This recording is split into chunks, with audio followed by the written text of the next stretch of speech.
Así como estamos, hermanos, vamos a hacer una oración. Oremos. Padre Santo, venimos delante de ti, Señor, reconociendo la gran responsabilidad que tenemos aquí, Señor, de que tu gloria, Señor, sea manifiesta en medio nuestro, de recibir, Señor, tu instrucción, tu palabra como lo que es.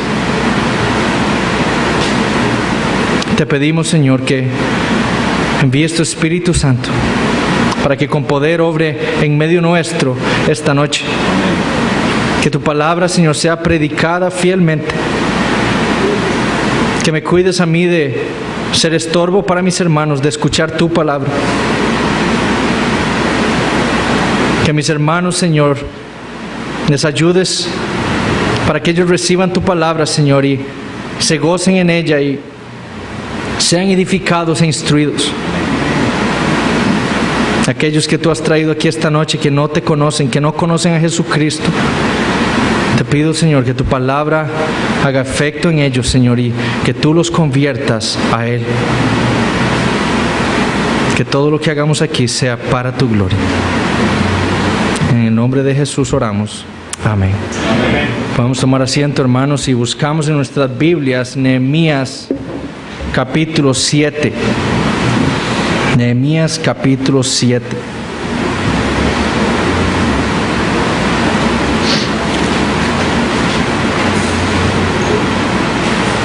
Hoy vamos a terminar este capítulo que habíamos dejado a medias la semana pasada.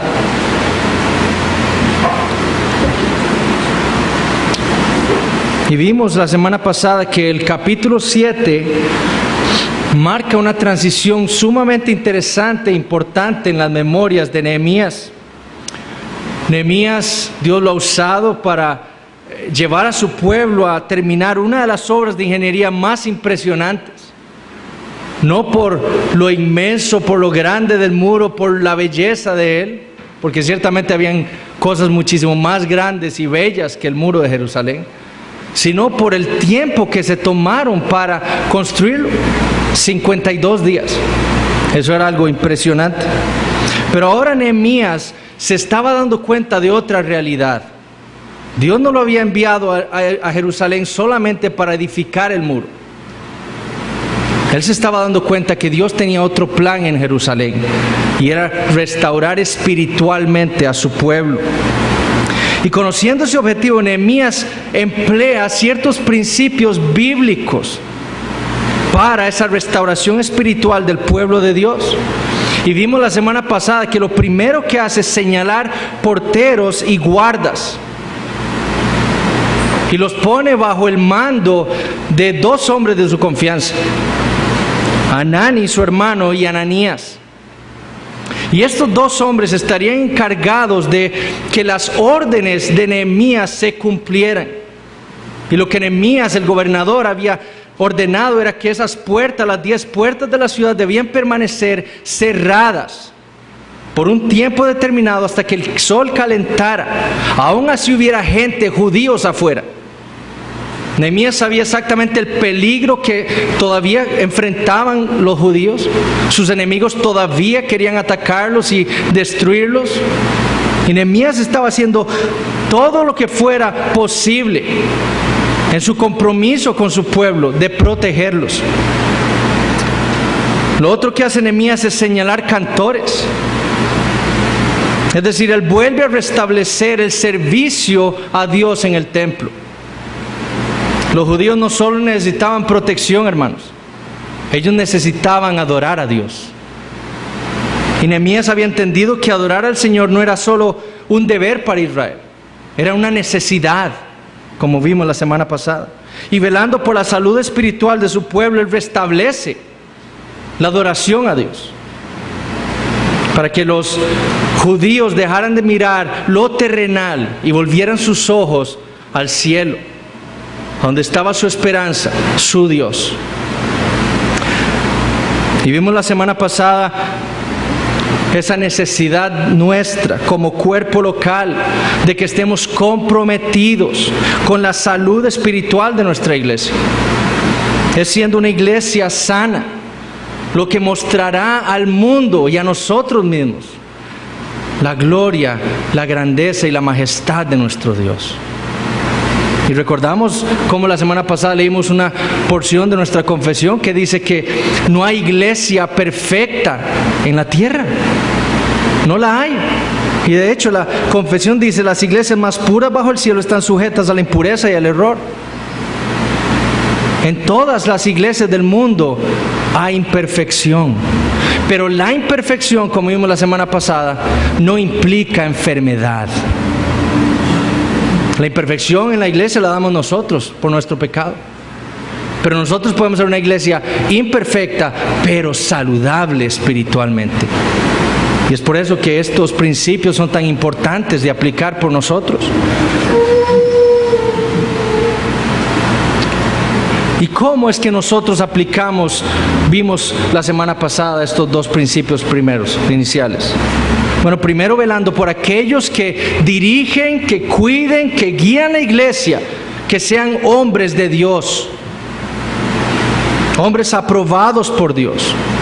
Que nuestros pastores sean hombres que los hemos reconocido no por sus muchos títulos, no por su apariencia física, no por su capacidad oratoria, sino por su carácter. Por su carácter. Y nosotros vimos cómo Nehemías buscó ese tipo de hombres. ¿Qué dijo de Ananías? Hombre fiel y temeroso de Dios. Son ese tipo de hombres fieles, piadosos, temerosos de Dios, los que van a cuidarnos a nosotros del enemigo, del mundo y de nuestro propio pecado que atenta contra la salud de la iglesia. Y esos son los hombres que nosotros debemos reconocer. Son los hombres que Dios le ha dado a la iglesia. Y debemos reconocerlos así. Pero también vimos la necesidad de que estemos comprometidos con la adoración de Dios en la iglesia. Para el creyente adorar a Dios no es un deber, no es algo que hace por compromiso, no es algo que hace para añadirle algo a Dios. Dios es perfecto, Él no necesita nada de nosotros. Para el creyente adorar a Dios es una necesidad. Y eso vimos la semana pasada. Y si queremos ser una iglesia sana, debemos estar comprometidos con la adoración a Dios. Para que nuestros ojos, como lo hizo Israel, se quitaran del mundo, de lo terrenal. Nos volviéramos al cielo a ver a nuestro Señor Jesucristo, donde está nuestra esperanza. Él es nuestra esperanza, nuestra salud. Ahora el día de hoy vamos a ver dos principios más que vemos aquí en este pasaje en Nehemías para ser una iglesia saludable para la gloria de Dios. Leamos entonces Nehemías 7 del 1 al 5. Luego que el muro fue edificado y colocadas las puertas y fueron señalados porteros y cantores y levitas, mandé a mi hermano Hanani y a Ananías, jefe de la fortaleza de Jerusalén, porque este era varón de verdad y temeroso de Dios, más que muchos. Y les dije: no se abran las puertas de Jerusalén hasta que caliente el sol, y aunque haya gente allí, cerrad las puertas y atrancadlas. Y señalé guardas de los moradores de Jerusalén, cada cual en su turno, y cada uno delante de su casa, porque la ciudad era espaciosa y grande, pero poco pueblo dentro de ella, y no había casas reedificadas. Entonces puso Dios en mi corazón que reuniese a los nobles y oficiales y al pueblo para que fuesen empadronados según sus genealogías. Y hallé el libro de la genealogía de los que habían subido antes, y encontré en él escrito así. Entonces, ¿qué hace Nehemías para restaurar espiritualmente a su pueblo? Primero, establece porteros y jefes de la fortaleza para protección. Segundo, establece cantores para el servicio de adoración. Y tercero, y aquí es donde vamos a empezar esta noche, llama levitas. Y finalmente busca llenar la ciudad, repoblar Jerusalén, empadronando a todos los judíos según sus genealogías. Los principios bíblicos que hemos visto hasta el momento son estos. Primero, siervos comprometidos con el cuidado de la iglesia, es decir, con sus pastores, con cómo eligen sus pastores, comprometerse con ellos. Siervos comprometidos con la adoración a Dios. Y hoy veremos los otros dos principios bíblicos para una iglesia sana. Y debemos ver que como cantamos este último himno, estos principios se basan en el señorío de Jesucristo. Nosotros vamos a tratar y vamos a obedecer y vamos a querer seguir estos principios porque es Cristo el que nos lo está ordenando. Esta es su iglesia. Y Él quiere que seamos una iglesia saludable y que apliquemos estos principios para que seamos así, para su gloria. Entonces esto se basa no en lo que yo estoy diciendo, se basa en lo que Cristo nos dice en su palabra. Entonces, tercer principio bíblico para ser una iglesia saludable: siervos comprometidos con la enseñanza bíblica. Siervos comprometidos con la enseñanza bíblica. Nehemías se había dado cuenta que su pueblo necesitaba protección, que necesitaba adorar a Dios. Pero también se había dado cuenta que su pueblo necesitaba instrucción. Y por eso dice el versículo 1 que él llama levitas. Para el gobernador era claro una cosa: en su pueblo abundaba la ignorancia bíblica. Y el ejemplo más claro había sucedido durante la reedificación del muro.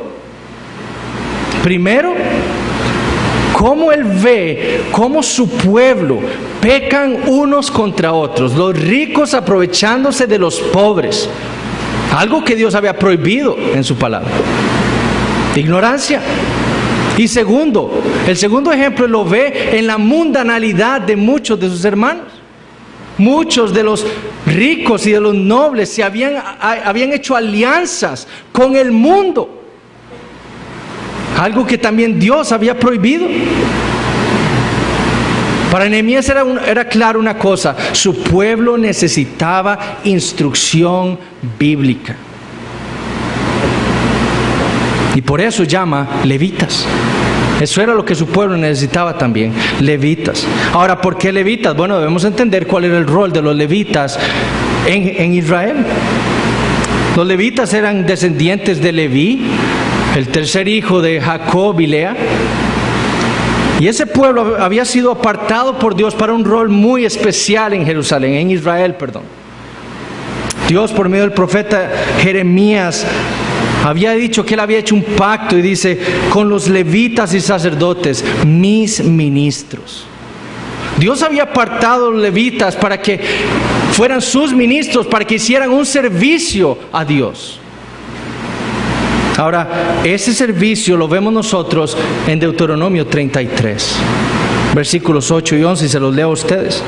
Dice: a Leví, cuando Moisés está dando las bendiciones a todas las tribus, dice esto de Leví. A Leví dijo: tu Tumim y tu Urim sean para tu varón piadoso, a quien probaste en Masá, con quien contendiste en las aguas de Meriba, quien dijo de su padre y de su madre: nunca los he visto. Y no reconoció a sus hermanos, ni a sus hijos conoció, pues ellos guardaron tus palabras y cumplieron tu pacto. Y escuchen lo que dice Moisés: ellos enseñarán tus juicios a Jacob y tu ley a Israel. Ese era el rol de los levitas. En Levítico 10, versículos 8 al 11, igual, Moisés dice esto de Aarón. Y Jehová habló a Aarón, que era un descendiente de Leví, diciendo: tú y tus hijos contigo no beberéis vino ni sidra cuando entréis en el tabernáculo de reunión, para que no muráis. Estatuto perpetuo será para vuestras generaciones, para poder discernir entre lo santo y lo profano, entre lo inmundo y lo limpio, y para enseñar a los hijos de Israel todos los estatutos que Jehová les ha dicho por medio de Moisés. Para enseñar. Por medio del profeta Ezequiel, le dijo a Israel, en Ezequiel, capítulo 33, le dice de los levitas: y enseñarán a mi pueblo a hacer diferencia entre lo santo y lo profano, y les enseñarán a discernir entre lo limpio y no limpio. El rol de los levitas, ese ministerio que Dios les había dado en el pueblo de Israel, era enseñarle a su pueblo la ley de Dios, sus estatutos, para que ellos tuvieran las herramientas para discernir entre lo limpio y lo inmundo, lo santo y lo profano. Ese era el ministerio levítico. Y Nehemías sabía que el pueblo suyo, el pueblo de Dios, necesitaba ser enseñado en la ley de Dios, en la palabra de Dios. Él sabía que si su pueblo iba a ser restaurado espiritualmente, ellos debían ser enseñados en la palabra de Dios. Y para eso eran necesarios estos ministros, estos levitas que él llama. Y hermanos, si nosotros queremos ser una iglesia saludable espiritualmente, debemos estar comprometidos con la enseñanza bíblica en la iglesia. El Señor está interesado en que nosotros aprendamos su palabra. Él nos dice que ella es viva y eficaz, que no vuelve a Dios vacía, sino que hará lo que yo quiero, dice Dios. Y será prosperada en aquello para que la envíe. Y Dios la ha enviado con el fin de instruir a su pueblo. Por medio de ella nos ha rescatado del mundo, nos ha rescatado del poder de Satanás, y ahora nos trae a la iglesia y conforma este cuerpo local de creyentes, y ahora la envía para nuestra instrucción, para su gloria. Pablo le dijo a Timoteo, 2 Timoteo 3, 16, 17, toda la escritura es inspirada por Dios. ¿Y qué? Y útil para enseñar, para redarguir, para corregir, para instruir en justicia. ¿Con qué fin? A fin de que el hombre de Dios sea perfecto y enteramente preparado para toda buena obra. ¿Qué necesitamos nosotros para ser enteramente preparados para toda buena obra? La palabra de Dios, nada más. Y si queremos ser una iglesia saludable, debemos estar comprometidos con su enseñanza aquí en la iglesia.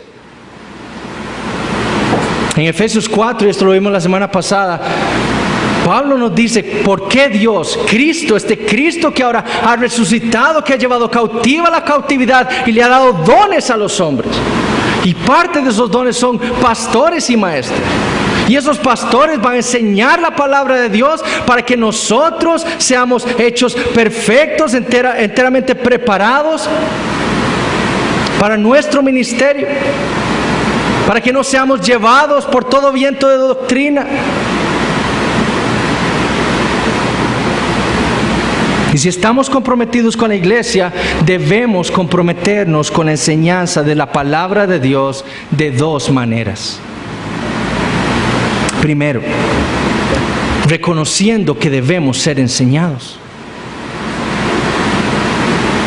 Así nos comprometemos, reconociendo que debemos ser enseñados.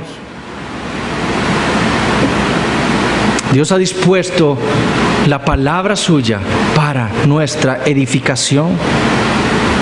Además debemos reconocer que como pecadores ninguno de nosotros conoce toda la verdad. De hecho, hemos visto cómo en Efesios capítulo 4 Pablo ha dicho que nosotros antes, viviendo en el mundo, andábamos con nuestro entendimiento entenebrecido, en tinieblas, creyendo la mentira. En Efesios 2 nos ha dicho que andábamos siguiendo la corriente de este mundo. Pero Dios, cuando nos salva, Él abre nuestros ojos a la verdad, pero no nos la enseña toda. Nos enseña una cosa: Él es nuestro Dios, en Él está la verdad. Jesucristo es mi Señor. Y poco a poco nos va instruyendo en su palabra. Y lo hace no solo dándonos la palabra de Dios, sino poniéndonos en una iglesia en donde nos cuida espiritualmente, dándonos pastores que nos instruyen su palabra. Pero debemos reconocer que como pecadores nosotros no tenemos toda la verdad, sino que debemos ser enseñados.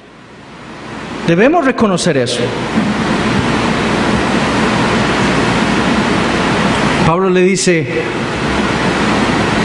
a los efesios, después de haber dicho cómo anda el mundo con su entendimiento entenebrecido, le dice a esto a los creyentes, escuchen, Efesios 4, mas vosotros no habéis aprendido así a Cristo, si en verdad le habéis oído y habéis sido por Él enseñados.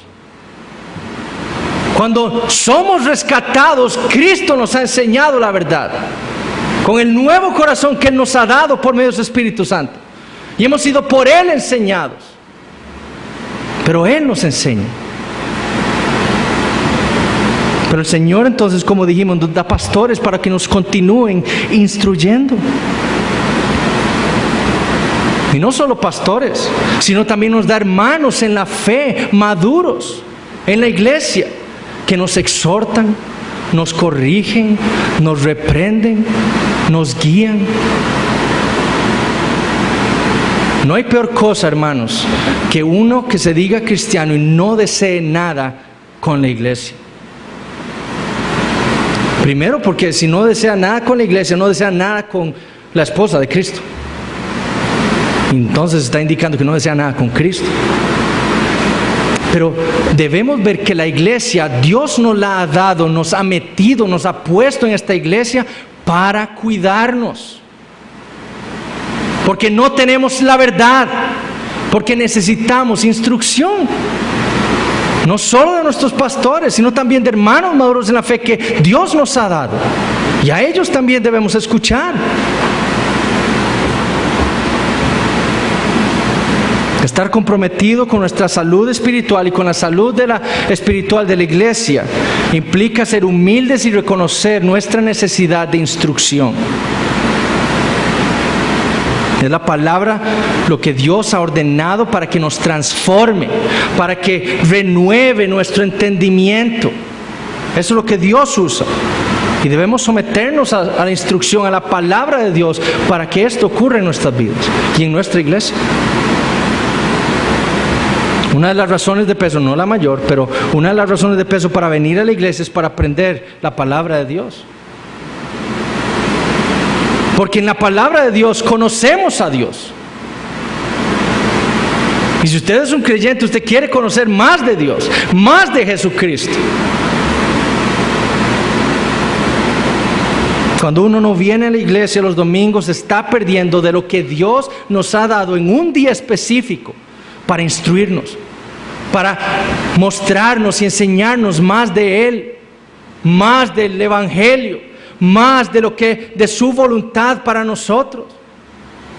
Y cuando no venimos a la iglesia, nos estamos perdiendo de eso, de aquello que Dios tiene para nuestra edificación, para nuestra salud espiritual. Si usted está comprometido con su vida espiritual, con la salud espiritual de esta iglesia, usted aprovechará todos los domingos de venir. Aquel que desprecia la enseñanza bíblica demuestra orgullo, demuestra que no necesita instrucción, demuestra negligencia con su vida espiritual, con la de su familia, con la de la iglesia. Porque si yo soy miembro de esta iglesia y yo ando renqueando, la iglesia va a renquear también conmigo. Pero si yo estoy comprometido con esta iglesia de la cual soy miembro, yo voy a querer estar lo más instruido posible para el beneficio de la iglesia, para la gloria de Dios. Quiero darles algunos ejemplos de qué podemos hacer nosotros para comprometernos más con la iglesia. No solo es venir a la iglesia y someternos a la instrucción.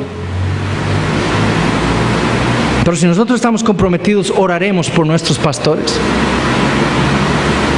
Hermanos, para nadie aquí es un secreto. Los pastores aquí todos tenemos trabajos seculares y tenemos familias que atender.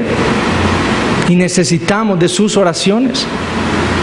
Necesitamos tiempo, necesitamos fuerzas, energías, entendimiento, sabiduría para poder preparar un sermón.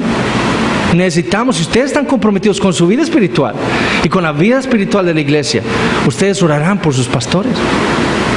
Eso es comprometerse con esto. No descuiden esas oraciones para que ellos tengan tiempo también de ser esposos y padres en sus casas. Apoyaremos y buscaremos la manera de tener recursos aquí. Hermanos, esto que tenemos, esta pequeña biblioteca que tenemos, es también para nuestra edificación. para nuestra instrucción y debemos aprovecharlo. Entonces, ¿cómo ayudar para tener mejores recursos, para tener más recursos para nosotros? Hay gente aquí que no puede comprar un libro, pero aquí tenemos. Pida prestado. ¿Y cómo hacemos nosotros para obtener más libros para que otros hermanos que no pueden comprar libros puedan tener? ¿O cómo puedo yo regalarle libros a mis hermanos que no pueden para que ellos también se instruyan? Eso es comprometernos con la salud de la iglesia, hermanos. Oraremos también por los hermanos en la iglesia, para que Dios obre en ellos y los empiece a instruir y a edificar a ellos para mi bien. Recuerden que Dios me ha dado dones a mí, no son para mí, son para la iglesia, para que yo les sirva a mis hermanos. Si yo oro por mis hermanos, estoy cuidándome a mí mismo, porque ellos son los que me van a exhortar, me van a cuidar, me van a instruir también.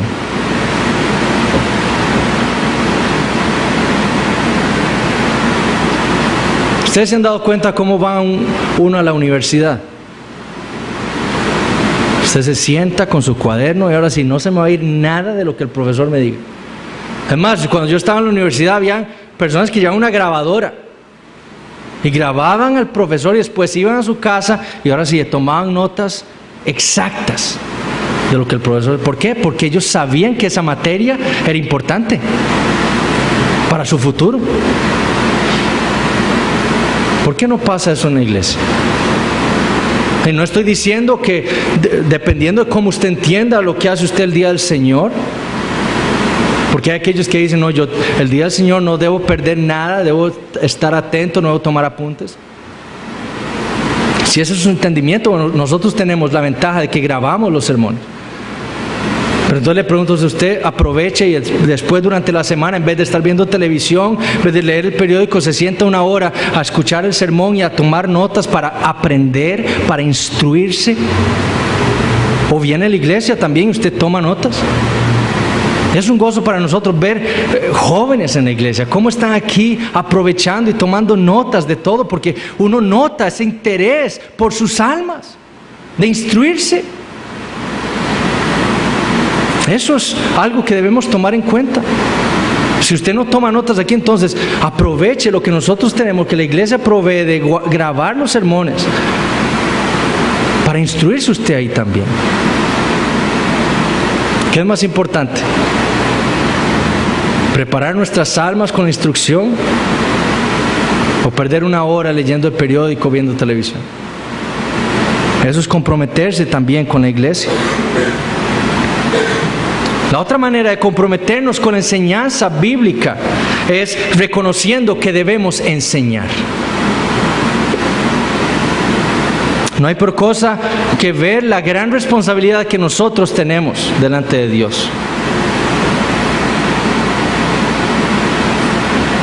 Porque no solo tenemos la responsabilidad de estar sentados aquí siendo instruidos, sino que tenemos la gran responsabilidad de parte de Dios de instruir. ¿Sabían eso? Siempre habrá un hermano más maduro en la fe que nos enseñe a nosotros. Pero siempre va a haber un hermano más inmaduro en la fe al que nosotros debemos enseñarle. Siempre. Y si estamos comprometidos con la salud espiritual, debemos reconocer la necesidad tan grande de que nosotros instruyamos a otros. ¿Con qué fin entonces venimos nosotros y aprendemos de la Biblia? ¿Con qué fin nosotros durante la semana meditamos en la Escritura y aprendemos de ella? Bueno, para nuestro bien espiritual, pero también para ejecutar esa gran responsabilidad que Dios nos ha dado de enseñar a otros. En la iglesia y fuera de ella. Nuestra fe no debe quedarse con nosotros, sino que debe salir de nosotros y llegar a otras personas. Y si vamos a ser una iglesia sana, debemos reconocer que tenemos la responsabilidad de ser una iglesia discipuladora, yo no sé si esa palabra existe, es otro invento, y evangelística. ¿Discipulador en qué sentido? En que nosotros tenemos la gran comisión ¿de qué? De ir a las naciones y hacer discípulos, bautizándolos y enseñándoles todas las cosas que el Señor nos ha enseñado. ¿A quiénes les enseñamos eso? A los discípulos de Cristo. Y los discípulos de Cristo no es nadie más que un creyente. Y ahí es donde nosotros nos diferenciamos de los presbiterianos. Porque según su entendimiento de la teología del pacto, para ellos, sus hijos son discípulos de Cristo, discípulos de ellos. Pero nuestro entendimiento de lo que la Biblia dice claramente es que los únicos discípulos de Cristo son creyentes. Y a ellos nosotros debemos enseñarles todas las cosas que el Señor nos ha enseñado a nosotros. Y debemos discipular, debemos ser una iglesia discipuladora, aquellos que están discipulando a otros más inmaduros en la fe, para que ellos, una vez que crezcan, puedan discipular a alguien más y luego estos a alguien más, etc. Una iglesia discipuladora, discípulos discipulando discípulos. Además debemos ser una iglesia evangelística. Eso es una iglesia sana. Todos los miembros de esta iglesia deben reconocer la responsabilidad de nosotros llevar el evangelio a los incrédulos.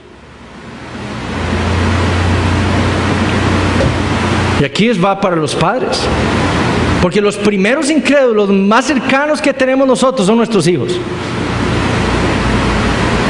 Y ahora es nuestra responsabilidad sentarnos aquí, ser instruidos, instruirme yo durante toda la semana en la palabra de Dios. ¿Para qué? Para enseñar a mis hijos. Ellos son mi responsabilidad. No son la responsabilidad de la iglesia, son mi responsabilidad. Dios me va a llamar a cuentas a mí por instrucción de mis hijos. A cuentas. Y eso debe provocar en nosotros un gran temor. Lo que no le enseñamos a nuestros hijos, Dios nos lo va a llamar a cuentas a nosotros. Nos va a llamar a cuentas a nosotros por eso. Debemos tener esto muy presente. Debemos enseñar, instruir a nuestros hijos que son incrédulos en la fe, en el evangelio. A nuestros vecinos, a nuestros compañeros de trabajo. Pero ¿cómo lo voy a hacer si yo no vengo a la iglesia? Si me siento ahí, me entra por aquí una cosa y me sale por aquí. No sé ni explicar el evangelio. No sé ni qué es el evangelio. Debemos ver la gran responsabilidad que tenemos, especialmente los miembros de la iglesia. No podemos desperdiciar nuestro tiempo. Aquí solo tenemos 4 horas en la mañana o 3 horas en la mañana y 2 horas en la noche. Que sean bien aprovechados. Durante la semana no tenemos tanto tiempo tenemos otras tareas. Pero cuando tenemos tiempo, aprovechemos para instruirnos. Eso es para nuestra salud espiritual. Como le dijo Pablo a Timoteo, trayendo a la memoria la fe no fingida que hay en ti, la cual habitó primero en tu abuela Loida, y en tu madre Eunice, y estoy seguro que en ti también. ¿Cómo pasa esa instrucción? Y después Dios hace según su voluntad. Pero mi responsabilidad con mis hijos es instruirlos. Y Dios hará lo que Él quiera con ellos. Mi oración es que Dios use ese evangelio que yo les enseño para salvarlos. Pero si ellos no creen, su sangre no estará sobre mi cabeza. Pero hay de aquel padre que sus hijos estén en el infierno y nunca instruyeron a sus hijos. Hay de aquellos.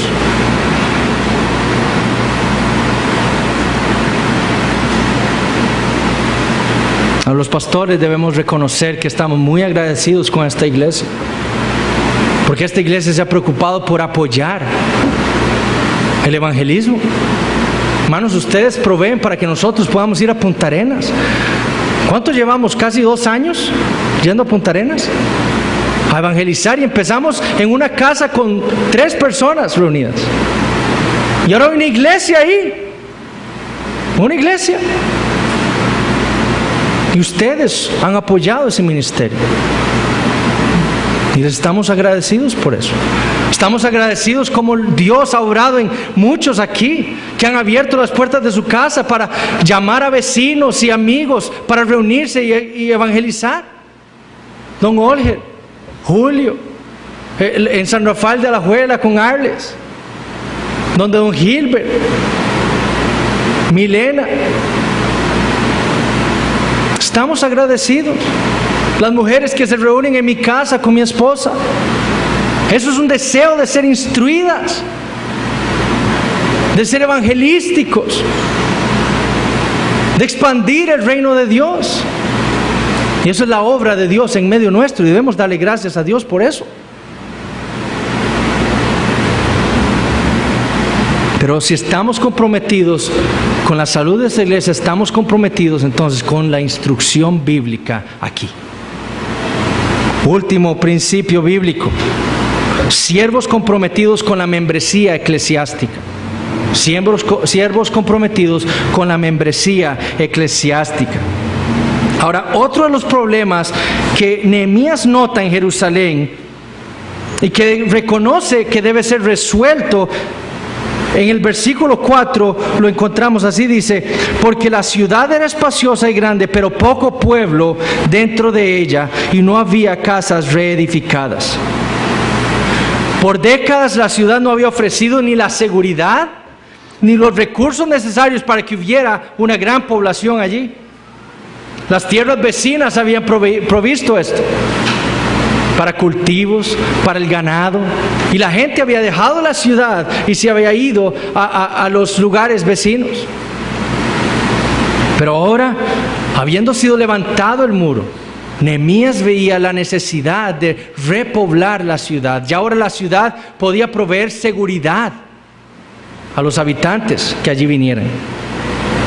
Y vean lo que dice el versículo 5. Entonces puso Dios en mi corazón que reuniese a los nobles y oficiales y al pueblo, para que fuesen empadronados según sus genealogías. Nehemías nos cuenta que fue Dios quien puso en el corazón de Nehemías, que fue Dios quien empezó a hacer estas reformas en Israel. Fue Dios quien puso en el corazón de Nehemías reunir a todo el pueblo para empadronarlo, para repoblar la ciudad. ¿Con qué fin?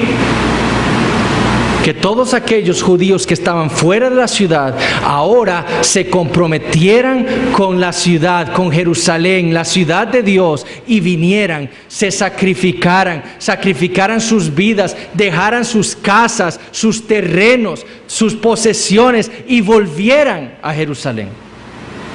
Nehemías estaba buscando un compromiso de parte de los judíos, su pueblo, con Jerusalén. Ir a vivir a Jerusalén no era algo fácil. Esa ciudad estaba devastada. Allá lo tenían todo, pero ahora tenían que venir aquí y empezar de nuevo. Era un gran sacrificio para estos judíos. Pero más adelante en el capítulo 11, Nehemías va a decir cómo muchos se ofrecieron y se sacrificaron para ir a Jerusalén, y cómo el pueblo le da gracias a Dios por esto, porque estaban comprometidos con Dios y con su obra ahí en Jerusalén, porque sabían que esto de repoblar de nuevo Jerusalén sería para el bien espiritual del pueblo de Dios. Sin embargo, debemos ver algo sumamente interesante. Dios no solo puso el deseo en Nehemías de repoblar Jerusalén, sino que en su providencia le provee de un documento de la antigüedad, un documento de 100 años antes, que le serviría a él de ejemplo para ver cómo debía repoblar Jerusalén. Y es la genealogía que tenemos aquí del versículo 6 al 73. Ese es un documento escrito por Esdras. En el capítulo 2 de Esdras lo encuentran, prácticamente casi idéntico.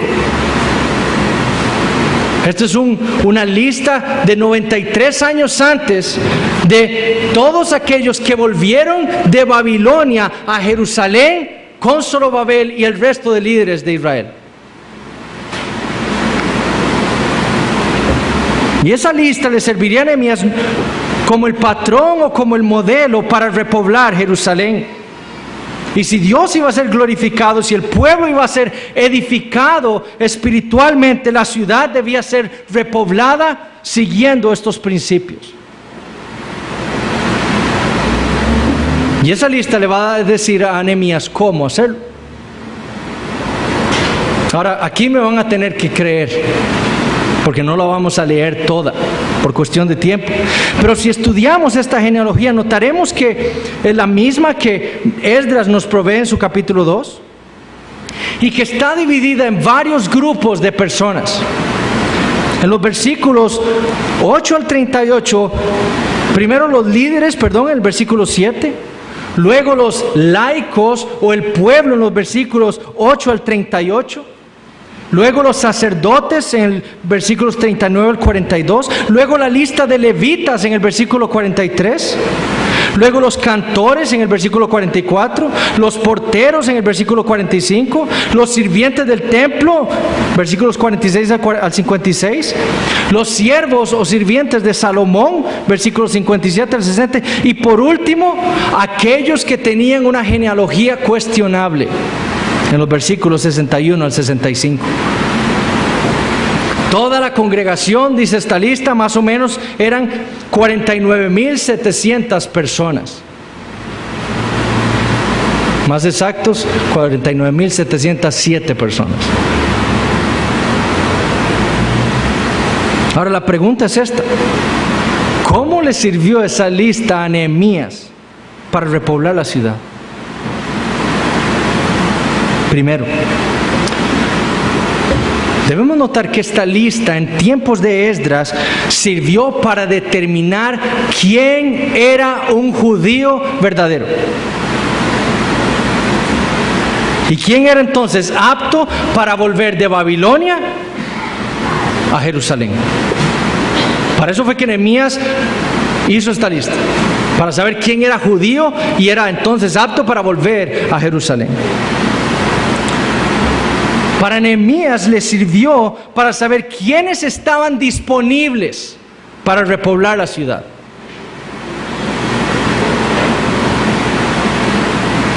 Dos,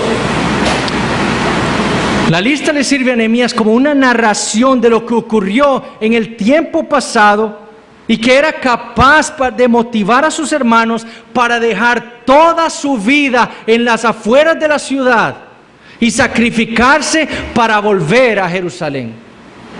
El ejemplo era estos hombres, sus hermanos, sus antepasados que 100 años antes habían dejado toda la seguridad que tenían en Babilonia, sus posesiones, lo que habían hecho, y habían vuelto a una ciudad que no conocían, a una ciudad devastada por el imperio enemigo.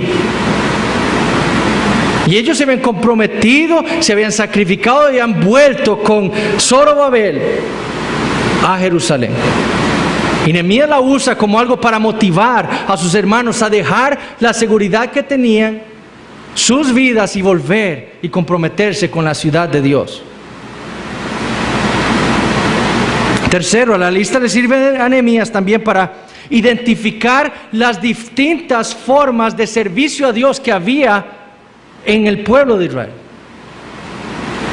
Unos eran líderes, otros sacerdotes, otros levitas, otros porteros, otros cantores, otros siervos del templo.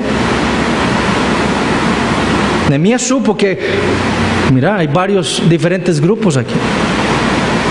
4, además le servía a Nehemías como, siendo él el gobernador y líder de Israel, para proteger la fe de su pueblo, para mantenerla pura, sin mezcla.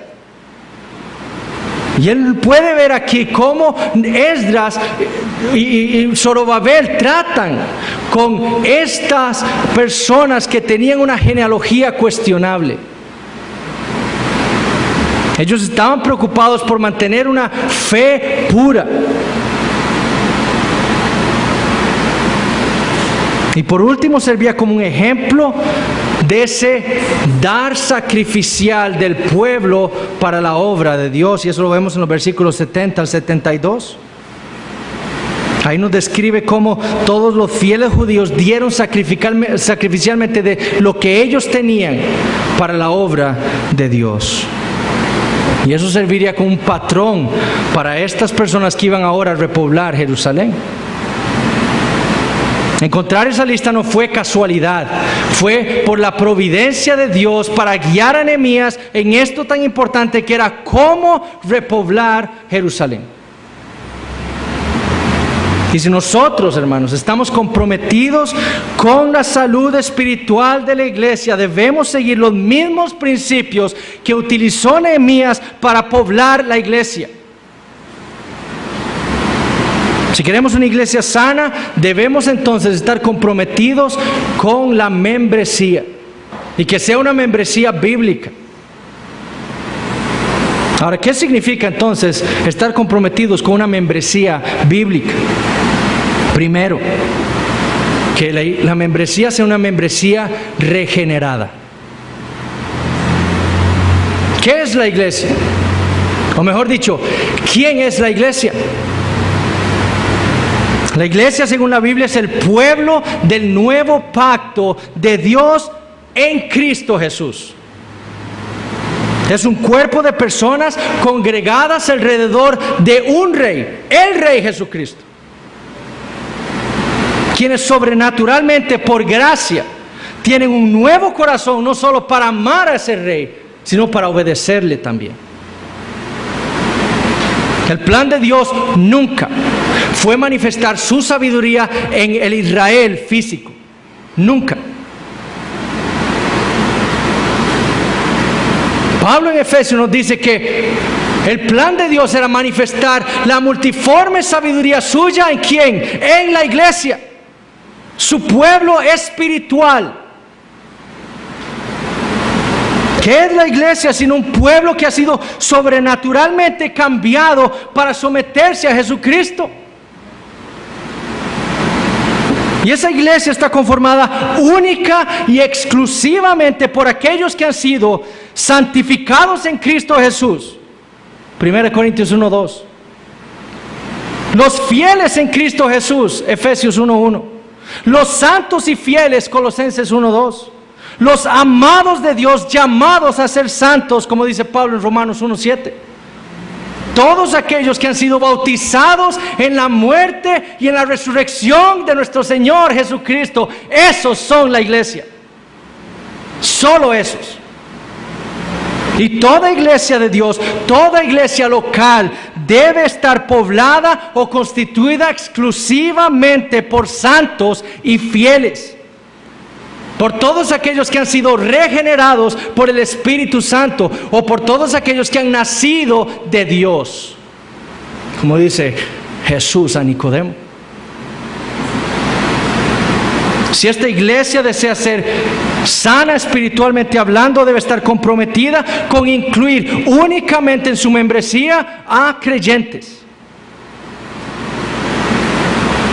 ¿Qué fue lo que decía el registro de Nehemías con respecto a aquellos que tenían una genealogía cuestionable? ¿Qué fue lo que leyó Nehemías ahí? Versículos 64 y 65. Estos buscaron su registro de genealogías y no se halló. Y fueron excluidos del sacerdocio. Y les dijo el gobernador que no comiesen de las cosas más santas hasta que hubiese un sacerdote con Urim y Tumim. Si no se podía confirmar que estas personas eran verdaderos judíos, que ellos no descendían de una de las tribus de Jacob, entonces debían esperar hasta que hubiera un sacerdote con el Urim y Tumim, que no sabemos cómo lo usaban, pero que determinaba cuál era la voluntad de Dios. Y ellos le iban a preguntar a Dios, ¿son estos tu pueblo? Y Dios iba a decir sí o no. Y hasta que no hubiera un sacerdote, ellos no se iban a arriesgar a decirles: ustedes son judíos, vengan con nosotros, sirvamos a Dios, tomen de las cosas santas. Eso era prohibido. Y usando discernimiento no lo hicieron. Y eso le servía a Nehemías para saber cómo repoblar la ciudad por judíos verdaderos. Y es el mismo cuidado que debemos tener nosotros.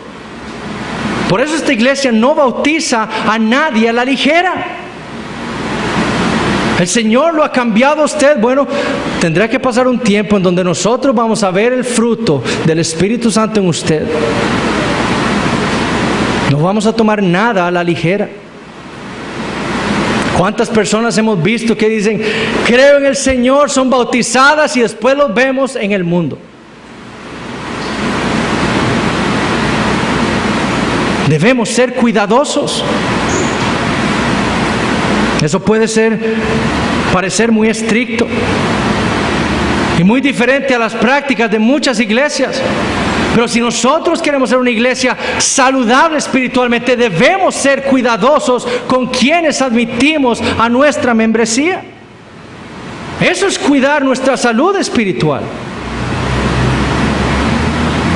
Todo aquel que aspira a ser miembro de esta iglesia debe pasar por un examen pastoral, en donde se examina su entendimiento del Evangelio, en donde se examina sus frutos espirituales, donde se le juzga bíblicamente, no como vimos hoy en la mañana, bíblicamente. Su entendimiento de la conversión. Porque debemos velar por nuestra salud espiritual. Igualmente, hermanos, ustedes, esto no es solo algo pastoral. Ciertamente tenemos una mayor responsabilidad, pero ustedes también. Cuando se dice aquí que ustedes deben ver a alguien, esta persona quiere ser miembro de esta iglesia, ustedes también tienen una responsabilidad de examinar la vida de esa persona. Porque si ustedes lo ven haciendo algo impropio de un creyente, usted no, bueno, los pastores ya lo vieron, no es su responsabilidad ir con esa persona. Hermano, pero ¿por qué está haciendo eso? ¿Qué pasó? Si esa persona empieza a mostrar actitudes no creyentes, bueno, entonces ya esto es una alerta. Ir a los pastores: vea, pastor, vi esto y esto. Pero si usted está comprometido con su vida espiritual, con la vida espiritual de la iglesia, también participará de esto. Todos somos responsables, todos somos hombres falibles. Pero entre más estemos vigilantes de esto, mejor será y mayor salud tendremos para la gloria de Dios. Ahora, eso se trata también de conocer a esas personas, conocerlas, hablar con ellas, invitarlas a nuestros hogares, conversar con ellas, empezar a relacionarnos con estas personas. Tener una membresía que incluya personas que están muertas espiritualmente o que no han nacido de nuevo, solo le traerá problemas a la iglesia y va a afectar nuestro crecimiento espiritual. Y por lo tanto va a afectar el testimonio de Dios en medio nuestro. Y eso es lo que no queremos. Queremos ser una iglesia sana para que el testimonio de la gloria de Dios aquí sea adecuado, lo mejor que podamos. Y por eso no queremos que se asuste si alguno de los pastores va a ustedes y les empieza a hacer preguntas. Porque empezamos a notar quiénes no tienen fruto, quiénes están careciendo de fruto, y vamos a ir a ustedes. Porque nuestra responsabilidad con esta iglesia es velar por su salud. Y si tenemos que ir a usted a hablarle porque usted no está dando fruto espiritual evidente a nosotros, vamos a ir a ustedes. ¿Con el fin de qué? De, si usted realmente es un creyente, ser restaurado. Porque la causa de la falta de fruto espiritual es el pecado. Y si nos preocupamos por su alma, entonces debemos ver, ¿hay algún pecado en su vida que le está impidiendo a usted, que lo está parando para mostrar fruto espiritual? O si no, confrontarlo con su salud espiritual, o confrontarlo si usted es un creyente o no. Pero esa es nuestra responsabilidad. Y sobre todo si usted es un miembro de esta iglesia. La membresía no hace a nadie salvo.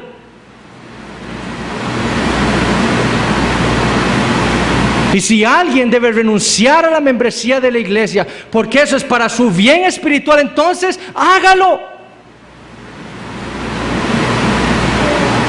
Así la iglesia va a estar orando por usted, por su salvación, por su conversión. Los hermanos irán a usted a exhortarlo, a enseñarle el evangelio.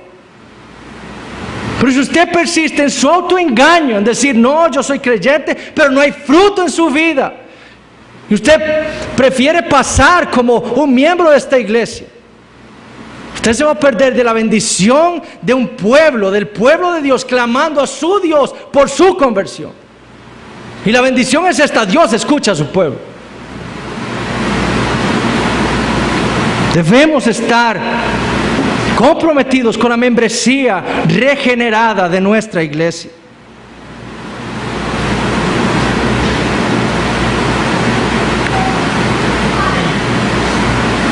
Segundo, una membresía diversificada. Diversificada. Y lo que quiero decir con esto es lo siguiente: la lista en Nehemías nos muestra lo diverso que era el pueblo que volvió de Babilonia a Jerusalén. Habían sacerdotes, laicos, levitas, cantores, porteros, etc. Y esos representaban los diferentes dones que Dios le había dado a Israel. Cada uno de estos grupos brindaba un servicio específico a Dios en su pueblo. Bueno, la iglesia, como ya dijimos, muestra la multiforme sabiduría de Dios. Y no solo esa palabra multiforme significa multicolor. Como el abrigo de José. Pero no solo la iglesia manifiesta la multiforme sabiduría de Dios en que hay costarricenses, hay salvadoreños, hay nicaragüenses de diferentes naciones, hay jóvenes, hay viejos, hay mujeres, hay hombres, hay niños, creyentes. No solo ahí se manifiesta, pero se manifiesta también en los diferentes dones que Dios le ha dado a la iglesia para su edificación, para su gloria. ¡Wow! Un maestro más en la iglesia. ¡Wow! Un evangelista más. La multiforme sabiduría de Dios en los dones que le da a la iglesia. Y si hay algo que afirma muy claramente el Nuevo Testamento, es que Dios le ha dado al menos un don a cada creyente. Un don. Nadie puede decir si es creyente que no tiene dones. Usted no los ha encontrado, no los ha visto, pero Dios por lo menos le ha dado uno.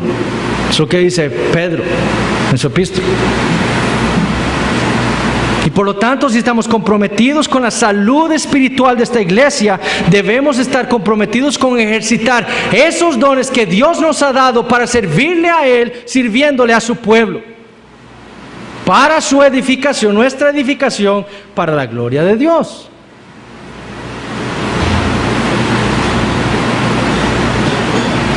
Servirle a la iglesia con los dones que Dios nos da es el resultado de nuestra adoración a Dios. Por eso es tan importante. Además, de nuevo, los únicos que deben servir en la iglesia, lo que vemos en esta lista, son creyentes. La iglesia no puede poner a servir a alguien que no sea creyente en la iglesia. A estas personas con genealogías cuestionables no los dejaron servir hasta que no se comprobara si eran judíos o no. Nosotros no podemos permitir que alguien que no sea creyente sirva a Dios, porque no está sirviéndole a Dios. Por lo tanto, no le va a servir a la iglesia como debería. Por lo tanto, no debería servir. Pero debemos ver la importancia de servir en la iglesia con los dones que el Señor nos ha dado a nosotros, para que la iglesia funcione como debería funcionar. ¿Qué pasa cuando mi sistema inmune no trabaja como debería? Se enferma. Bueno, ¿qué pasa cuando un miembro de la iglesia no sirve con los dones que Dios le ha dado? La iglesia no anda bien. No anda bien. Y si estamos comprometidos con esta iglesia, como miembros de la iglesia, debemos estar comprometidos con servirle a nuestros hermanos con los dones que Dios nos ha dado. Para eso nos lo dio Dios. Tercero, debemos estar comprometidos con una membresía sacrificada. Ya les voy a explicar qué quiero decir con eso. Nehemías 7 nos ejemplifica claramente lo que es ser un pueblo comprometido sacrificialmente con la obra de Dios. No solo dejaron la comodidad de estas personas de esta lista que tenían en Babilonia, ciertamente estaban cautivos ahí, pero vivían bien, estables, había seguridad, nadie los podía llegar a atacar. Ellos dejaron su comodidad, sus vidas, sus casas, sus amigos, para volver a un lugar que estaba devastado, física y económicamente. Y ahí volvieron, con el fin de servirle a Dios y a su pueblo. Pero vemos también cómo ellos dieron de lo que era suyo, de lo que Dios les había dado, para la obra de Dios ahí. Nehemías 7:70. Y algunos de los cabezas de familias dieron ofrendas para la obra. Y después detalla no solo quiénes dieron, sino también cuánto dieron. Bueno, primero, si nosotros estamos comprometidos con la salud de esta iglesia, debemos estar dispuestos a sacrificarnos por Dios y por nuestros hermanos. Y así vamos a demostrar qué cosas son más importantes para nosotros. Vamos a sacrificarnos por Dios y por nuestros hermanos. Prefiero quedarme viendo un partido de fútbol que ir a la iglesia. Prefiero ir a una fiesta que ir a la iglesia. Prefiero ver una película que ir a la iglesia. Eso demuestra que es más importante para usted. Si yo estoy comprometido con la salud de esta iglesia, voy a sacrificarme a mí mismo, mi carne, mis deseos, por Dios y por mis hermanos. Eso significa ser un creyente sacrificado. Voy a sacrificar lo que es una prioridad para mí, para servirle a Dios y servirle a su pueblo. Prefiero eso.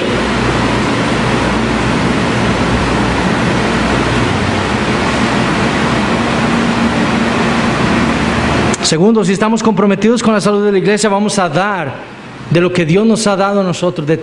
Dios, pónganse a pensar esto. ¿Cuánto nos ha dado Dios a todos nosotros? Él nos ha dado una casa, carro a algunos, salario, comida. Y todo eso es de Dios.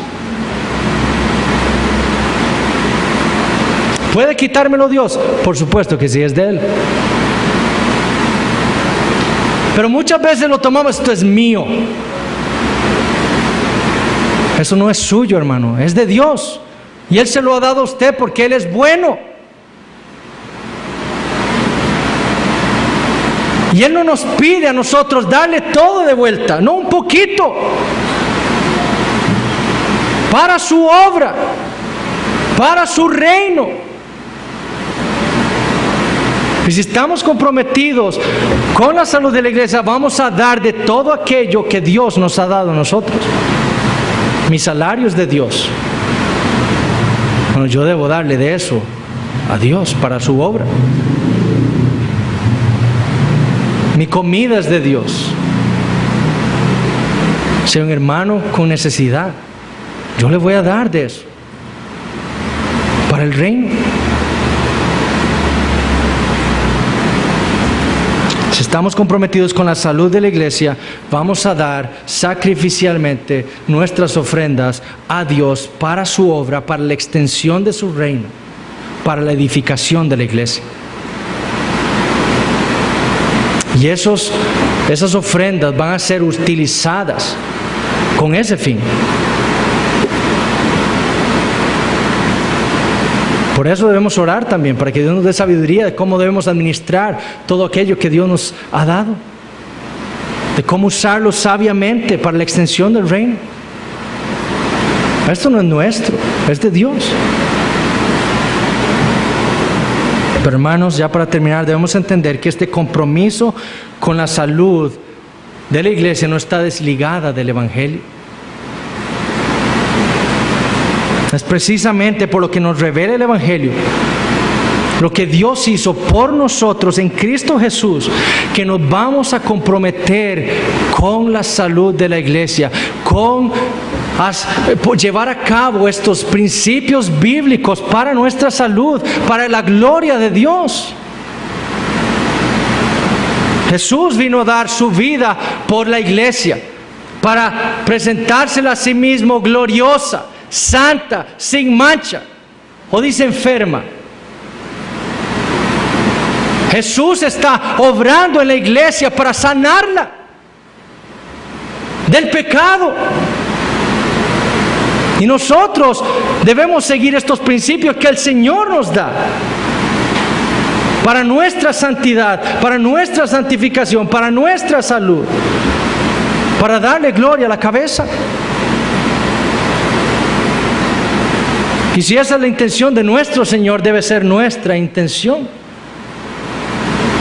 Si el Señor se comprometió con su vida por esta iglesia local, no nos vamos a comprometer nosotros con ella. Que este sea nuestro deseo para esta iglesia. Oremos. Padre Santo, te damos gracias por tu palabra. Te damos gracias, Señor, por el cuidado que has tenido de nosotros. Te damos gracias porque es evidente para nosotros que tu mano está aquí obrando en medio nuestro para edificarnos, para que tu nombre sea exaltado entre nosotros, y te alabamos y te glorificamos por lo que hemos visto hasta ahora. Pero, Señor, reconocemos que falta muchísimo. Y venimos a ti ahora para que, habiendo visto esto, Señor, hoy, que tú nos ayudes para darnos salud espiritual, para edificarnos, para santificarnos,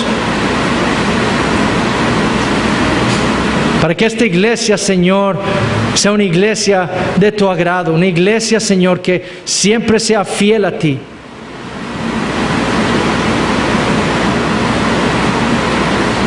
Te damos gracias por tu palabra, Señor, que nos instruye y nos cuida y nos guía. Cuida a mis hermanos, bendíceles y llévanos ahora con bien a nuestros hogares. En el nombre de Jesucristo oramos. Amén.